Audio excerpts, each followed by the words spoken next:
దశాబ్దాల కాలంగా మేడారం తల్లుల ప్రాంగణాన్ని ఆధునీకరించాలని వినతులు ఉన్నా గత ప్రభుత్వాలు పట్టించుకోలేదని ఆరోపించారు మంత్రి సీతక్క. ప్రతి ఏటా భక్తుల సంఖ్య పెరుగుతూ కుంభమేళాను తలపిస్తుండటంతో సీఎం రేవంత్ రెడ్డి ఆలయ అభివృద్ధికి శ్రీకారం చుట్టారని చెప్పుకొచ్చారు. ఆమె చరిత్రలో నిలిచేలా వరదేవతల ప్రాంగణాన్ని అభివృద్ధి చేస్తుంటే ప్రతిపక్షాలు లేనిపోని ఆరోపణలు చేస్తున్నాయని ఫైర్ అయ్యారు మంత్రి. డిసెంబర్ చివరి వరకు పునర్నిర్మాణ పనులు పూర్తి చేసి అంగరంగ వైభవంగా మేడారం మహాజాతర నిర్వహిస్తానంటున్న మంత్రి సీతక్కతో మా ప్రతినిధి వేణు ఫేస్ టు ఫేస్. అభివృద్ధి పనులను క్షేత్రస్థాయిలో పరిశీలించారు మంత్రి సీతక్క. ఇక ఆలయ పనుల పురోగతిపై అధికారులతో సమీక్ష నిర్వహించారు. ప్రస్తుతం మంత్రి సీతక్క మనతో ఉన్నారు. మేడం, అనుకున్నట్లుగా పనులు జరుగుతున్నాయా? అసలు ఎప్పటిలో కంప్లీట్ చేస్తారు? ఖచ్చితంగా డిసెంబర్ 25 డిసెంబర్ మంత్ ఎండింగ్ లోపల మేము టార్గెట్ పెట్టుకున్నాం. దానికి అనుగుణంగా పొంగులేటి గారు, సురేఖ గారు, నేను, మన లక్ష్మణన్న అందరం ఈరోజు రివ్యూ కూడా పెట్టడం జరిగింది. తప్పకుండా ఎవరి పని వాళ్ళకు ఒప్పచెప్పినాం భాగాలుగా. ఎక్కడ డిలే అవ్వడానికి లేదు. ఇక్కడ సీఎం గారు కూడా మానిటరింగ్ చేస్తున్నారు. మొన్నటిదాకా మనకు వర్షాలు ఉండడంతో కొద్దిగా డిలే అయింది. ఆ గుడి విషయంలో ఒక 4-5 రోజుల డిలే ఉంది తప్ప వారాల తరబడి డిలే లేదు. అది కూడా ఇమీడియట్లీ వర్కులు స్టార్ట్ చేయాలని, డివైడ్ చేసి చేయాలని కూడా చెప్పడం జరిగింది. మీరు చూస్తారు ఖచ్చితంగా. దయచేసి ప్రతిపక్షాలు కానీ ప్రతిపక్ష మీడియా కానీ చిల్లర రాజకీయాలు వద్దు. దేవునితో కాదు, మేము దేవుని దగ్గర మాకుండే బంధం, భావోద్వేగం, బాధ్యత, భక్తి ఇవన్నీ ఉన్నాయి. సీఎం గారికి ఉన్నాయి, మాకున్నాయి. అందుకనే ఇంత శ్రద్ధతోటి మీరు 10 ఏళ్ళు ఉండి చేయలేంది మేము 1.5 ఇయర్లో ఇలాంటి గొప్ప పనులు చేస్తూ ఉన్నాం. చేయనీయండి, అడ్డుకోకండి. ఇంకోటి, చరిత్రలో తెలంగాణ రాష్ట్రంలో వెమ్లవాడ రాజన్నను కూడా ఎవరు అంటే డెవలప్ చేయాలని చూడలే. కానీ ఈరోజు సీఎం గారు సాహసం చేసి నిజంగా సమ్మక్క సారలమ్మ దగ్గరకు వచ్చే చాలామంది 90% భక్తులు నాన్ ట్రైబల్ కానీ ఇతర కొన్ని కులాలు కానీ వెమ్లవాడ పోయి ఇటు వస్తారు, ఆడ మొక్కుకొని ఇడికి వస్తారు. సో అక్కడ డెవలప్ అవుతుంది, ఇక్కడ డెవలప్ అవుతుంది. అది కోఇన్సిడెంటే కావచ్చు, కానీ సీఎం గారు 2 డెవలప్ చేయడం అనేది చాలా గొప్ప.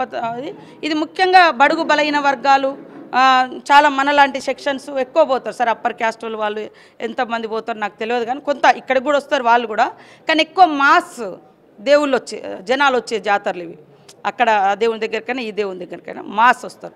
ఈ మాస్ వచ్చే కాడ చాలా గొప్పగా తీర్చిదిద్దుతున్నాడు సీఎం గారు. చాలా ధన్యవాదాలు. కాబట్టి ఎవరైనా ఏమైనా ఉంటే దేవుని దగ్గర విషయం కాబట్టి ఏదైనా మీ దృష్టికి వస్తే ఇది లోపం జరిగింది, ఇది ఇట్లా చేయండి, ఇట్లా అని అడ్వైజ్ చేయొచ్చు కలెక్టర్ గారు. మాతోటి మాట్లాడకండి, కలెక్టర్ గారికి చెప్పండి లేదా సంబంధిత అధికారులకు. కానీ దాన్ని ఊక చిల్లరగా రాజకీయాలు చేసి నాకు ఇంతో అంత అవగాహన ఉంది. మన ఆదివాసీల కల్చరు, దేవుడు, సంస్కృతి, సాంప్రదాయాలు మేమైతే చెడగొట్టుకోవాలని చూడం కదా. సరే, అంతకుముందు అంటే మీరు బయట నుంచి రకరకాల మీ ఆలోచనలు రుద్దిన వాళ్ళు అనుభవిస్తారు. కానీ మేము ఎవరిది రుద్దదలుచుకోలే, ఎవరిది తీయదలుచుకోలే. యాజ్ టీజ్గా ఇక్కడ దేవుని యొక్క కీర్తి, గొప్పతనం ఓ 10 కాలాల పాటు ప్రజలకు అందుబాటులో ఉండాలనేది సీఎం గారి ఆలోచన. కాబట్టి చిల్లర రాజకీయాలు బంద్ చేయండి, ఇక్కడ సహకరించండి. ఇక్కడ రాబోయే కాలంలో ఇంకా లక్షల మంది భక్తులు పెరుగుతారు. కొంచెం రోడ్డు వెడల్పు చేస్తున్నాము, కొంత రైతులు సహకరించాలి, కొంచెం కుటుంబాలు సహకరించాలి. రాబోయే కాలంలో ఇంకా వ్యాపారాలు కానీ అవన్నీ కూడా పెరుగుతాయి. అట్లా ఈ లోకల్ వాళ్ళకు కూడా ఉపాధి పెరుగుతుంది. ఎవరిదన్నా నష్టం జరిగితే వాళ్ళకు ఇందిరమ్మ ఇల్లు కానీ లేదా భూమికి భూమి కానీ లేదా నష్టపరిహారం కానీ ఇవన్నీ కూడా మేము మాట్లాడుతున్నాం, ఇస్తున్నాం. వాళ్ళు గతంలో ఎక్కడ ఆక్రమించుకుంటే అక్కడ బెదిరించి తీసేసుకున్నారు. ఎవరికి రూపాయి ఇయ్యలే గతంలో.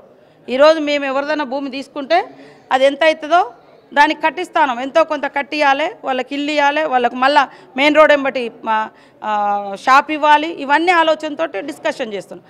దాన్ని కూడా అరే నువ్వు 10 ఏళ్ళు చేయవైతే మమ్మల్ని చేయనియవైతే ఎట్లాగా. అందుకని ఆ దేవుడే చూసుకుంటాడని. ఆలయ పునరుద్ధరణ అంటే సాహసోపేతమైన చర్య, చారిత్రకమైన చర్య.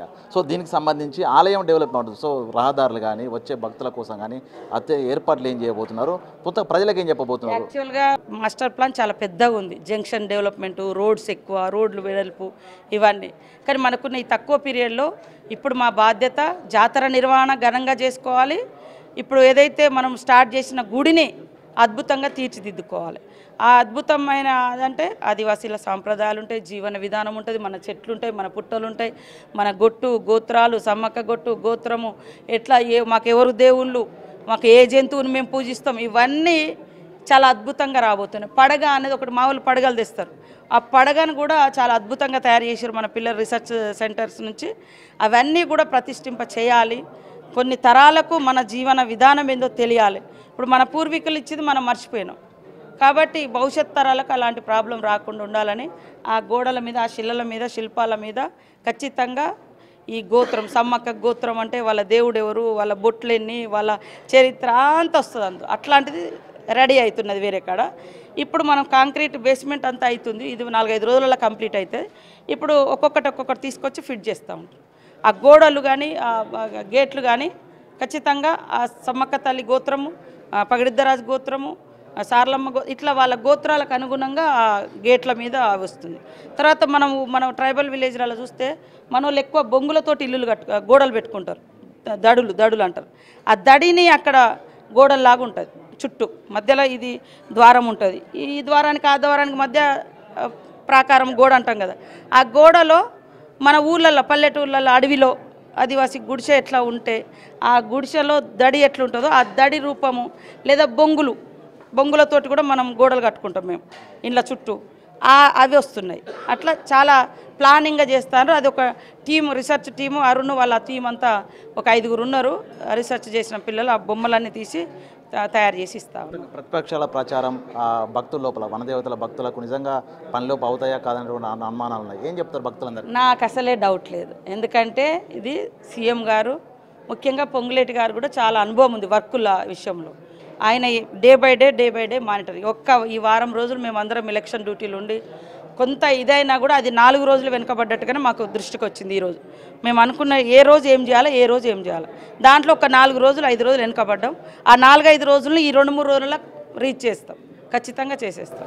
Thank you. ఇది మొత్తానికి మేడారం ఆలయ పునర్నిర్మాణ అభివృద్ధి పనులు అనుకున్న గడువులపై పూర్తి చేస్తాము, భక్తులకు అందుబాటులోకి తీసుకొస్తాము. మొత్తానికి ఈ ఆలయ నిర్మాణంపై ప్రతిపక్షాల ఆరోపణలను పట్టించుకోవద్దు. ప్రతిపక్షాలు గతంలో చేయలేదు, తాము చేస్తుంటే కూడా ఓర్వలేక అనవసర ప్రచారాలు చేస్తున్నారు.